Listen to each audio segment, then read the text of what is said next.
La parole est au président Claude Malhuret pour les indépendants, République et Territoires.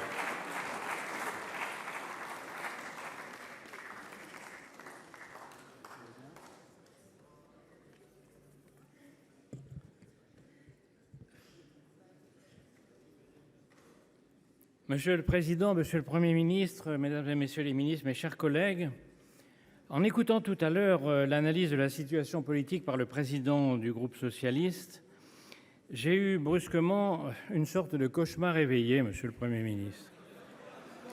J'étais ici, à cette tribune, et en face de moi, à la place où vous êtes, ce n'était pas vous. C'était Lucie Castet.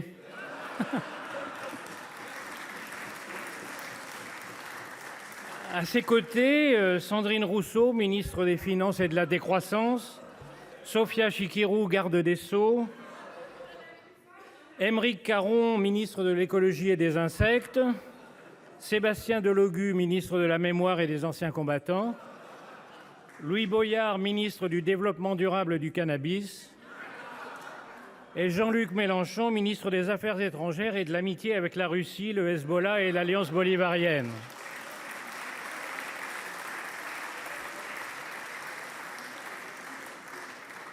Lorsque j'ai rouvert les yeux, je me suis aperçu que j'étais en train de tomber de mon siège.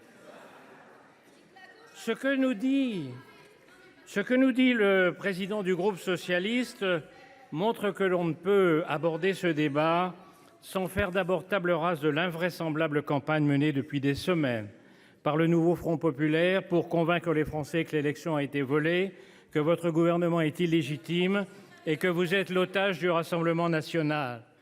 Cette campagne va continuer plus virulente que jamais, comme le prouve aussi le discours de fureur et de haine de Mme Panot hier à l'Assemblée. Le soir des élections, le 7 juillet dernier, à 20h01 à la télé, tous les chefs de parti sont priés de passer leur tour pour permettre à celui de LFI de prononcer cette phrase : « Nous sommes arrivés les premiers, nous devons former le gouvernement ». L'échec du candidat NFP à la présidence de l'Assemblée nationale 8 jours plus tard a démontré l'imposture évidente de cet intox constitutionnel.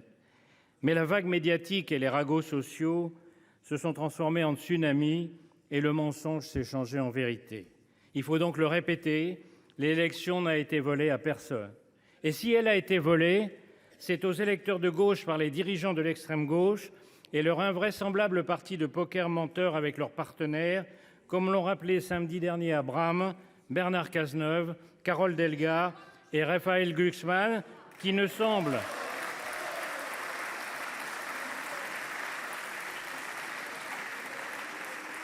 Bernard Cazeneuve, Carole Delga et Raphaël Glucksmann, qui ne semblent, c'est étrange, pas du tout d'accord avec l'analyse de notre ami Caner. Pendant 15 jours après le 7 juillet, donc vous pouvez confirmer ce que je dis. Pendant 15 jours après le 7 juillet, le mot d'ordre fut « Macron doit nommer immédiatement un Premier ministre NFP ». Question des journalistes : qui est votre candidat ? Réponse : on ne sait pas, on n'arrive pas à se mettre d'accord. Après 2 semaines de bras de fer et de crise de nerfs, une inconnue tombe enfin du ciel. Pendant 24 heures, Huguette Bello devient le nouveau Dalai Lama. Jusqu'à ce qu'on découvre qu'elle n'est pas woke, mais pas woke du tout. Anti-mariage pour tous et tout le tralala. Panique au NFP, exit Huguette. Quelqu'un propose Laurence Tubiana, organisatrice de la COP21. Horreur, on s'aperçoit que Macron l'a nommée à l'UNESCO. Une macroniste première ministre du NFP, l'afficha absolue. Exit Laurence. Au bord du gouffre, alors qu'il n'allait plus rester que Ségolène Royal, on finit par débusquer dans les combles de la mairie de Paris une sémillante fonctionnaire, jamais élue nulle part et co-animatrice de l'incroyable dette de 10 milliards d'euros de la capitale. Par miracle, cette Annapurna de la pensée politique, auprès de qui les Bertrand, Cazeneuve ou Barnier ne sont que des billes, accepte de faire bénéficier les Français de son inexpérience. Le NFP tient sa première ministre.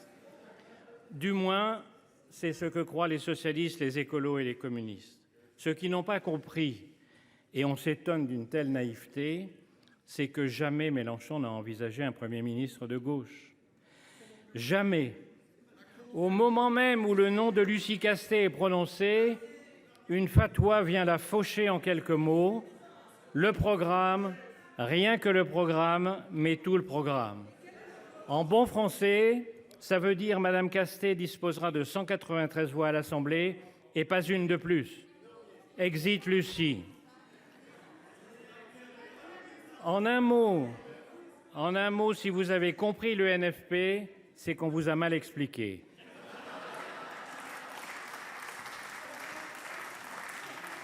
La gauche responsable, celle qui est largement représentée dans cet hémicycle, du moins c'est ce que je pensais jusqu'à il y a quelques minutes.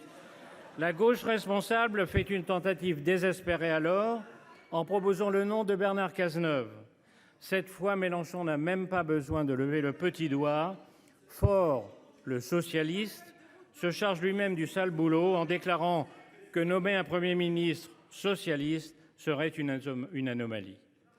Cazeneuve est des nôtres, il sera censuré comme les autres. Exit Bernard. Un jour, dans les manuels de sciences politiques, un long chapitre expliquera comment, en 2024, la gauche s'est vendue pour un plat de lentilles à une secte gauchiste, en pleine dérive islamiste et antisémite, dirigée par un ancien lambertisme, dirigée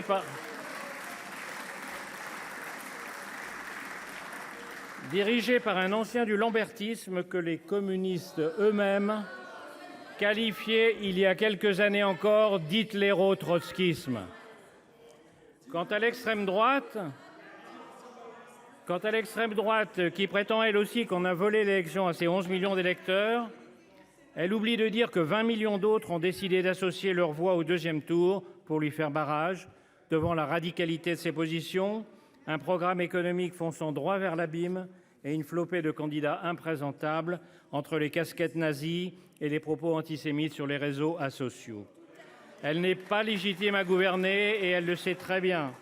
Elle attend son heure et si cette heure vient un jour, elle aura été soigneusement préparée par la folie de l'extrême gauche et la capitulation du premier secrétaire du Parti socialiste, l'homme caoutchouc. Vient enfin le dernier mensonge, Monsieur le Premier ministre. Vous seriez l'otage du Rassemblement national. L'extrême droite a 142 députés. Ils ne peuvent faire tomber votre gouvernement qu'en bande organisée avec le NFP. J'attends avec impatience qu'ils expliquent cela à leurs électeurs et surtout comment composer pour vous succéder un gouvernement Le Péno-mélenchoniste. Mélenchon ne veut pas de Premier ministre de gauche et Le Pen sait que son parti est incapable pour l'heure de gouverner. Ce n'est pas une assurance vie, mais votre gouvernement, Monsieur le Premier ministre, est loin d'être condamné d'avance. Vous êtes légitime.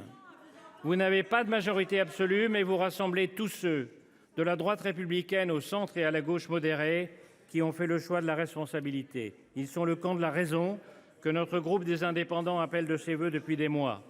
Et vous êtes, après 2 ans d'Assemblée nationale transformée en zone à délirer, le Premier ministre de l'apaisement. Quelles sont les priorités? Mais il n'y a que des priorités. Le budget, le déficit, la dette, la Nouvelle-Calédonie, le logement, l'agriculture, l'immigration, la transition écologique, sans oublier l'Ukraine et le Moyen-Orient et toutes les crises dans le monde que la France ne peut ignorer. Ces priorités étaient la base de votre discours et de tous les discours de mes collègues. Je ne les détaillerai pas à mon tour. Qu'il ne me soit seulement permis de dire pour terminer que nous soutenons votre engagement dans cette démarche difficile et courageuse. Vous disposerez d'une large majorité au Sénat qui tentera de compenser l'absence de majorité absolue à l'Assemblée et de combattre les tentatives des populistes pour saper notre démocratie. Les Français sont fatigués de la révolution permanente, fatigués de la ZAD à l'Assemblée qui a recommencé hier dès l'ouverture de la session, fatigués des démagogues qui promettent la lune et amènent la ruine partout où ils sont au pouvoir. Votre programme, avec humilité et responsabilité, en est l'exact contraire C'est une raison supplémentaire pour que nous le soutenions. Merci, Monsieur le Président.